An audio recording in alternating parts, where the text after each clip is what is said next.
여러분 생각 하나만 살짝 바꾸면 많은 것이 달라져 보일 수 있다고 하는 것 아시죠? 어떤 목사님이 신방을 갔는데요. 차에서 선글라스를 끼고 있다가 그것을 벗고 내리는 것을 깜빡했대요. 그래서 그 집에 뚝 들어갔더니 신방하는 집으로 들어갔더니 집이 너무 어두운 거예요. 그래서 집사님을 보고 집사님 혹시 집이 너무 어두운데 제가 말씀 보기도 좀 그렇고 불을 좀 켜줬으면 좋겠습니다. 그렇게 이야기를 했답니다. 근데 그 집사님이 웃으시면서 목사님 선글라스를 좀 벌써 쓰시죠 라고 이야기를 했대요. 그래서 목사님에게 문제가 있었던 것이죠. 그렇습니다. 우리가 선글라스를 끼고 보면 그의 색깔이 노란색이면 세상이 노랗게, 파란색이면 파랗게, 빨간색이면 빨갛게 보이는 거죠. 하나 차이죠. 그런데 큐티 나눔 방에서 많은 분들이 이렇게 이야기를 하는 거예요. 내 삶의 아픔과 내 삶의 고통과 내 삶의 그 뒷속에 있는 그런 히스토리를 나타낸다는, 남에게 드러낸다는 것이 너무 어렵다라고 하는 거죠. 왜 어려울까요? 그 힘든 것 가운데 하나가 뭐냐고 하면 우리의 삶이 늘 반복되어진다라고 하는 거죠. 예를 들면 우리는 어떤 삶을 가운데 내 남편이, 내 아내가, 내 자녀가 똑같은 문제를 가지고 매번 우리가 나눔을 한다는 게 쉽지가 않다라고 하는 그런 느낌이죠.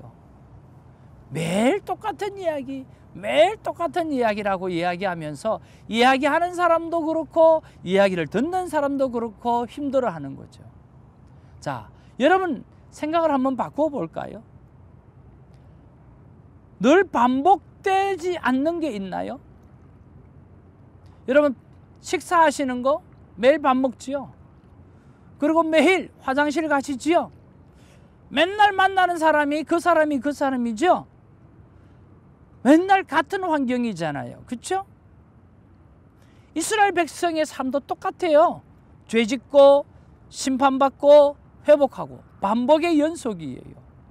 우리는 반복 속에서 스스로 죽어가기도 하고 서서히 또 살아나기도 하는 것이에요.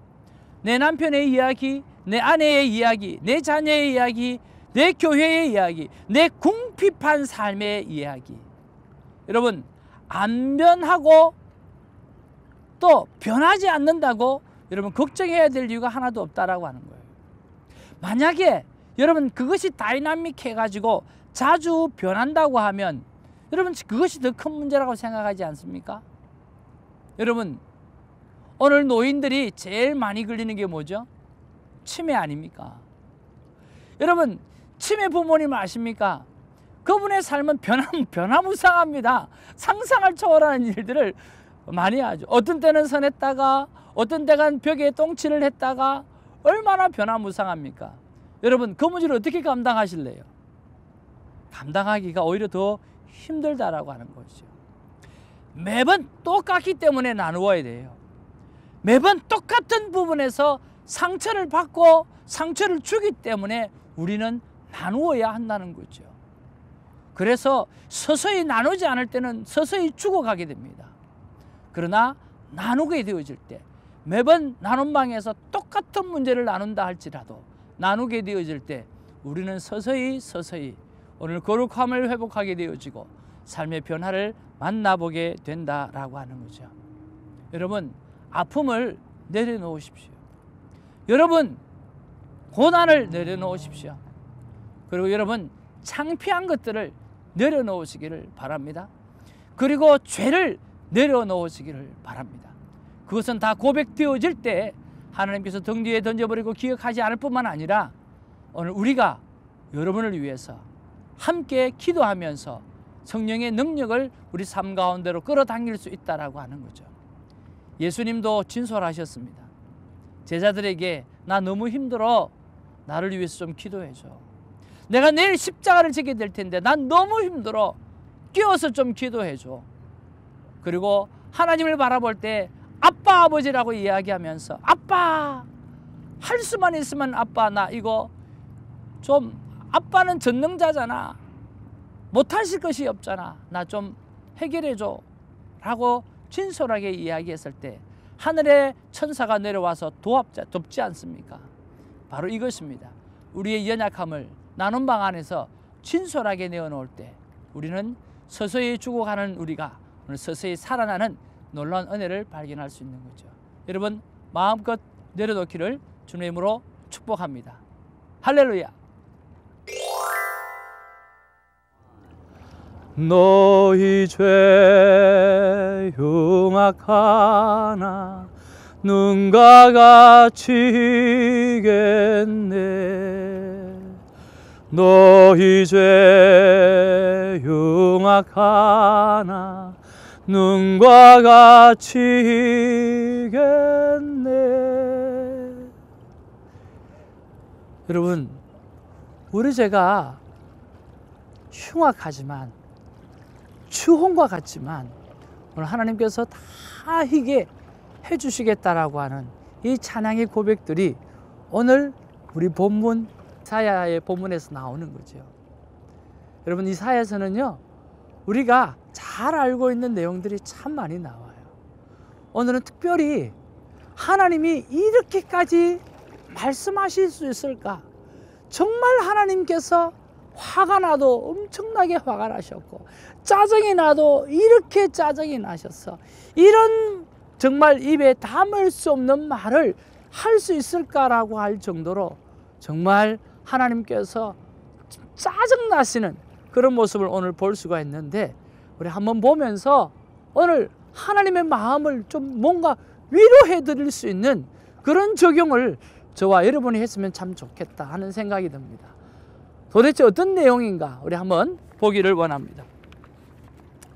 자, 오늘 여기에 보니까 10절 말씀에 보면 이스라엘 백성을 꼭 소돔과 고모라와 같은 백성이라고 이야기를 하고 있어요. 너희 소돔의 관원들아 여호와의 말씀을 들을지어다.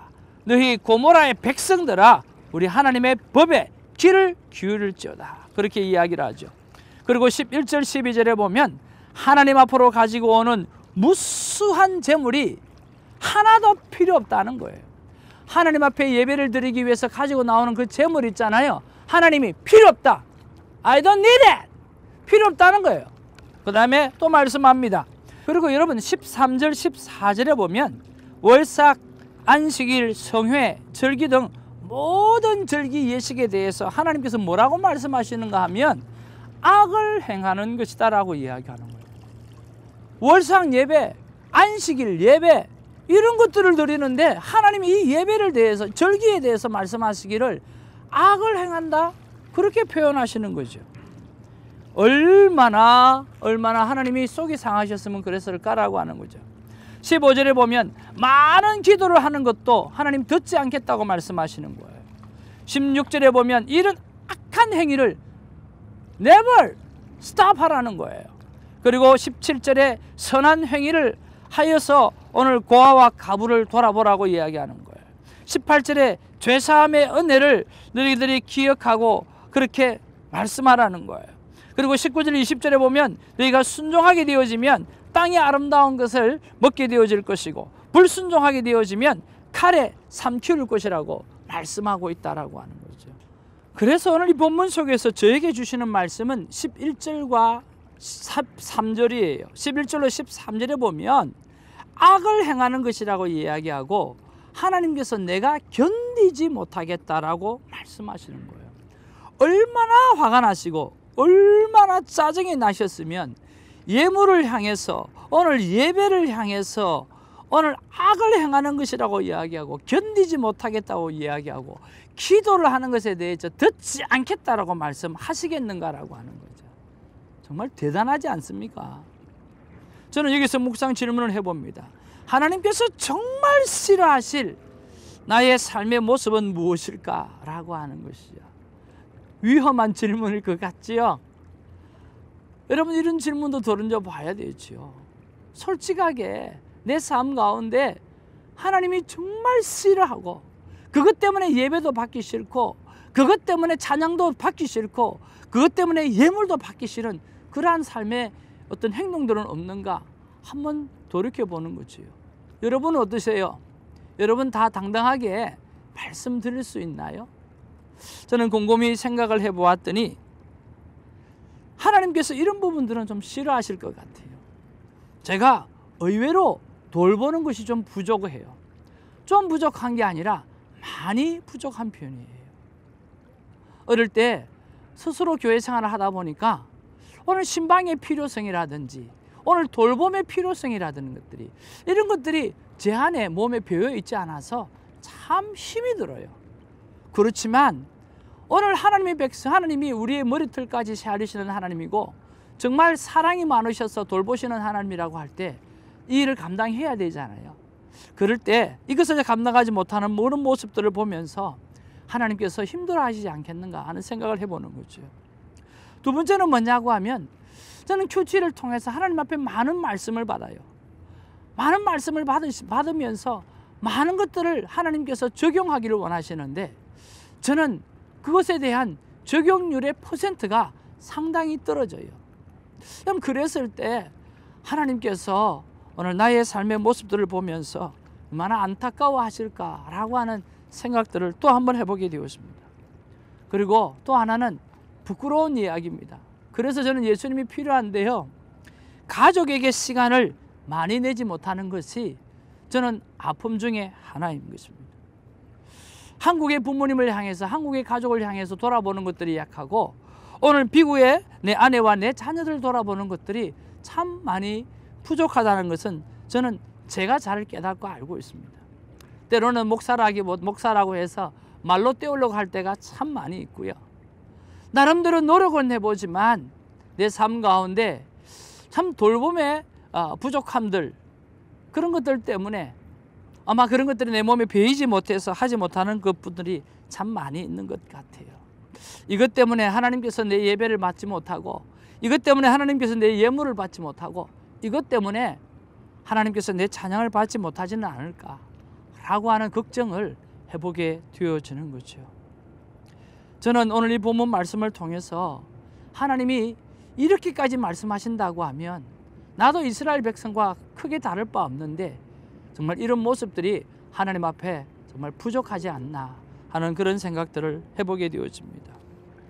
그래서 저는 적용 질문을 이렇게 했습니다. 하나님, 제가 어떻게 하면 이런 big problem, 큰 문제를 해결할 수 있을까요? 하나님께서 저에게 이런 말씀을 주십니다. 집중적으로 기도하는 것밖에는 방법이 없다. 너 성격을 고치고 내 삶의 방향을 고치려고 한다고 하면 그것을 위해서 성령 하나님의 도우심을 구하고 오늘 집중적으로 네가 기도하고 노력하고 끝까지 트라이를 해야 된다라고 하는 그런 말씀을 주시는 거죠. 그래서 조금 더 구체적으로 제가 생각해 보았습니다. 월요일은 성도를 돌보는 일에 집중하고, 화요일은 한국 가족을 돌아보는 일에 집중하고, 그리고 수요일은 오늘 큐티방 식구들을 돌아보는 일에 집중하고, 목요일은 미국 가족을 돌아보는 일에 집중하고, 금요일은 동역자와 한 친구 일을 돌아보는 일에 집중하고, 토요일은 다시 한번 성도를 돌아봄으로 말미암아 주일날 예배를 잘 드릴 수 있도록 돌아보는 일에 집중하는, 이 요일별로 내가 잘 하지 못하는 것들, 그것들을 집중해서 하는 날로 정하면 좀 더 낫지 않겠는가 하는 생각들을 해봅니다. 사랑하는 큐티인 여러분, 우리는 누구 하나가 하나님 앞에서 떳떳하다고 이야기할 수 있는 존재가 몇 되겠습니까? 사도 바울도 첫 은혜 받았을 때 나를 본받아라고 이야기했다가 인생의 황혼역 속에서는 죄인 중에 괴수라고 고백하면서 자신은 날마다 죽지 아니하면 하루도 살아갈 수 없다라고 고백했던 것처럼 그 고백이 우리의 고백이 아니겠느냐라고 하는 거죠. 여러분, 하나님 앞에 연약한 것들을 내려놓으시고 우리가 기도하면서 하나님 앞에 성숙해 가기를 주님의 이름으로 축복합니다. 이것이 큐티인의 진솔한 삶이라고 생각합니다. 기도하겠습니다. 사랑과 은혜가 충만하신 아버지 하나님, 고맙고 감사합니다.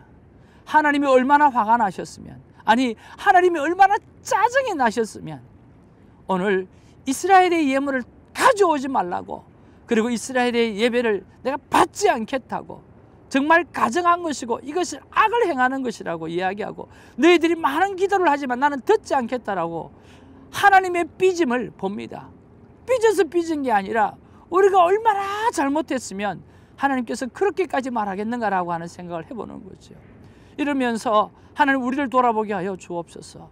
하나님의 예배를 안 받으실 만큼, 하나님 우리의 찬양을 안 받으실 만큼, 하나님께서 우리의 기도를 외면하실 만큼 우리가 하나님 앞에 잘못하는 것이 없는지 특별히 돌이켜보는 하루가 되게 하여 주시고, 새롭게 거듭나는 우리가 되게 하여 주시고, 새롭게 하나님 앞에서 하나님의 자녀로 성결하고 깨끗한 삶을 살기 위해서 도전할 수 있는 하루가 될 수 있도록 하나님 우리를 사용하여 주시옵소서.